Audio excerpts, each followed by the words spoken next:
بسم اللہ الرحمن الرحیم۔ السلام علیکم ناظرین، کیسے ہیں آپ سب؟ مجھے امید ہے کہ آپ سب خیریت سے ہوں گے۔ اللہ تعالیٰ آپ کو اور ہمیں اپنے حفظ و امان میں رکھے۔ آج میں آپ کے لیے ایک ایسا واقعہ لے کر آئی ہوں جو سن کر آپ کا دل کانپ اٹھے گا اور آنکھوں سے آنسو نکل آئیں گے۔ یہ ایک ایسی عورت کی داستان ہے جو ایمان پر اتنی مضبوط تھی کہ دنیا کا سب سے بڑا ظالم بادشاہ بھی اس کا ایمان ہلا نہ سکا۔ سوچے ذرا، ایک طرح دنیا کی سب سے بڑی طاقت، سب سے بڑا ظالم بادشاہ، اور دوسری طرح ایک کمزور سی باندی، لیکن دل میں ایسا یقین کہ موت کو بھی گلے لگا لیا مگر اللہ کے دین سے پیچھے نہ ہٹی۔ یہ صرف کہانی نہیں، یہ ہمارے لیے سبق ہے کہ ایمان کی قیمت کیا ہے اور اللہ کے ساتھ محبت کتنی بڑی قربانی مانگتی ہے۔ آئیے اس ایمان افروز واقعے کو سنتے ہیں۔ محمد صلی اللہ علیہ وسلم کے 2000 سال پہلے فرعون کا زمانہ۔ فرعون ایک ایسا انسان تھا جس نے وہی ایک انسان تھا جس نے خدائی کا دعویٰ کیا کہ میں خدا ہوں۔ ایسا انسان تھا جس نے تمام سلطنت میں حکم دے دیا کہ میں خدا ہوں، مجھے خدا مانو۔ لیکن اس کے محل کے اندر ایک باندی نے، ایک غلام نے اسلام قبول کر لیا، موسیٰ علیہ السلام کا کلمہ پڑھ لیا۔ یہ بات فرعون کو پتہ چلی۔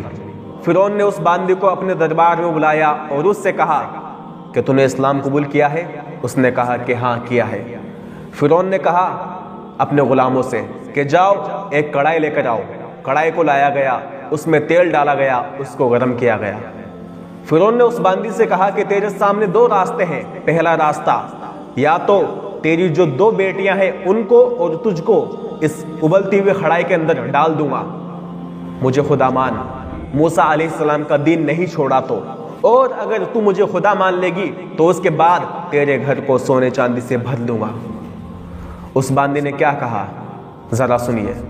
ایک ماں کی محبت کیا ہوتی ہے؟ ماں کے لیے سب سے زیادہ کون قیمتی ہوتا ہے؟ سب سے زیادہ محبوب کون ہوتا ہے؟ اس کی اولاد۔ فرعون نے کیا کہا تھا کہ اگر اسلام کو نہیں چھوڑے گی، موسیٰ علیہ السلام کی کلمے کو نہیں چھوڑے گی تو اس کے بعد کیا کروں گا؟ تیری دونوں زندہ بیٹیوں کو گرم کھولتے ہوئے تیل میں ڈال دوں گا اور تجھے بھی۔ اس باندی نے کیا کہا؟ اے فرعون، یہ تو میری 2 بیٹیاں ہیں، اگر میری 100 بیٹیاں ہوتی تو خدا کی قسم آج اللہ کے نام پر قربان کر دیتی ان کو، لیکن اسلام کو نہیں چھوڑوں گی، موسیٰ علیہ السلام کے کلمے کو نہیں چھوڑوں گی۔ فرعون نے اپنے غلاموں کو حکم دیا کہ جاؤ اس کی چھوٹی والی بیٹی کو اٹھاؤ اور اس ابلتے ہوئے تیل میں ڈال دو۔ غلاموں نے اس کی بیٹی کو ایسے اٹھایا، وہ بیٹی چلاتی رہی، چیختی رہی، ماں ماں ماں، لیکن اس ماں کا کلیجہ دیکھیے کہ وہ ماں بالکل خاموش کھڑی ہوئی تھی، کیونکہ اس کے لیے سب سے بڑا کون تھا؟ اللہ۔ سب سے بڑا اللہ کی محبت تھی اس کے لیے۔ وہ معصوم بچی کو زندہ تیل میں ڈال دیا گیا۔ وہ ماں چاہتی تو فرعون کو رب مان سکتی تھی کچھ دیر کے لیے جھوٹے دل سے، اور گھر جا کر توبہ کر لیتی، یا اللہ میری توبہ، میری جان پر بنائی تھی اس لیے میں نے اس کو کہہ دیا خدا، لیکن یا اللہ خدا تو ہی ہے۔ وہ چاہتی تو معافی مانگ لی تھی گھر جا کر کے، لیکن اس نے کیا کہا کہ نہیں، اللہ کو رب مان لیا تو مان لیا، بس اللہ کے علاوہ کوئی معبود نہیں، اللہ کے علاوہ کوئی رب نہیں۔ اس کی زندہ بیٹی تیل میں ڈال دی گئی۔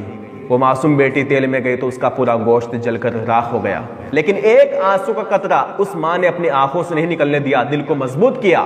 اس کے بعد اللہ کی غیرت، رحمت حرکت میں آئی اور اللہ نے اس ماں کی آنکھوں کے آگے سے پردہ ہٹایا اور اس نے اپنی بیٹی کی روح کو اپنی آنکھوں سے نکلتے ہوئے دیکھا۔ اس کی بیٹی کی روح کہہ رہی تھی، اماں جان بس تھوڑا سا صبر، تھوڑا سا صبر، جنت تیار ہے۔ اللہ کو پایا سب کچھ پایا، اللہ کو کھو دیا سب کچھ کھو دیا۔ اس کے بعد فرعون نے کہا اس کی دوسری بیٹی کو بھی اٹھاؤ اور تیل میں ڈال دو۔ اس کی دوسری بیٹی کو اٹھایا گیا۔ وہ بیٹی تڑپتی رہی، لیکن ماں نے اپنے کلیجے کو مضبوط کیا اور اس کی بیٹی کو زندہ تیل میں ڈال دیا گیا۔ وہ بیٹی بھی شہید ہو گئی، لیکن اس ماں نے ایک آنسو کا قطرہ اپنی آنکھ سے نہیں نکلنے دیا، اپنے دل کو مضبوط کیا۔ اس کے بعد اللہ کی رحمت، غیرت حرکت میں آئی اور اللہ نے اس ماں کی آنکھوں سے دوبارہ پردہ ہٹایا اور اس نے اپنی بیٹی کی روح کو نکلتے ہوئے دیکھا۔ اس کی بیٹی کی روح کہہ رہی تھی، اماں جان صبر، بس تھوڑا سا صبر، جنت تیار ہے۔ اللہ کو پایا سب کچھ پایا، اللہ کو کھو دیا سب کچھ کھو دیا۔ اس کے بعد اس کی دونوں بیٹیاں شہید ہو گئی تھی۔ فرعون اس ماں سے آنکھیں نہیں ملا پا رہا تھا۔ اس ماں نے فرعون کی آنکھوں میں آنکھیں ڈال کر کہا، اے فرعون میری ایک بات مانو گے؟ آخری خواہش ہے۔ فرعون نے کہا کہو۔ اس ماں نے کہا کہ جب میں بھی جل جاؤں، شہید ہو جاؤں، تو میری اور میری بچیوں کی ہڈیوں کو باہر پھینک نہ دینا، بلکہ ایک جگہ دفن کر دینا۔